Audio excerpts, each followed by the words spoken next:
பாண்டி என்ன சின்ன பிள்ளை மாதிரி விளையாண்டுக்கிட்டு. ஆத்தா கைய நீட்டு. உனக்காக சேலை துணி வாங்கி வந்திருக்கேன். இந்தா நல்லா இருக்கா? என்னல விசேஷம்? விசேஷம் தான். கிராமத்து வீட்டுல வேலை, அதுவும் ஒரு கூட இருக்கிற சோழினா சும்மாவா? சரியான கோட்டிக்கார பயலா இருக்கிய. வாங்கின சம்பளத்தை உனக்குன்னு செலவு பண்ணாம எடுத்துக்கிட்டு இருக்கிற எனக்கு போய் வாங்கி வந்திருக்கிய.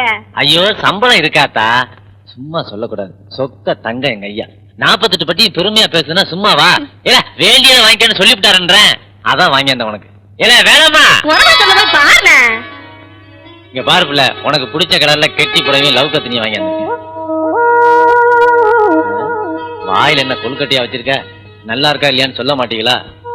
ஆண்மக்க நினைச்சத லேசா சொல்லிடுவீங்க, பொம்பளைங்க நெஞ்சுக்குழியில உள்ளத சுழுவா சொல்லிடுவாங்களா? சொல்லலன்னா என்ன, நானே எடுத்துக்கிட்டேன். என்ன பாண்டி எங்கல போன? நம்ம டாக்கீஸ்ல நாடோடி மன்னன் பாக்க வர என்ன?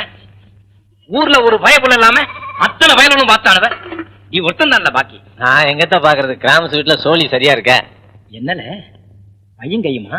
கிராம செய்யா கொடுத்த சம்பளத்துல உனக்கா வளநாட்டு வீச்சருவா வாங்கியாந்தேன். என்னல பாண்டி எனக்கு மட்டும் வீச்சருவா?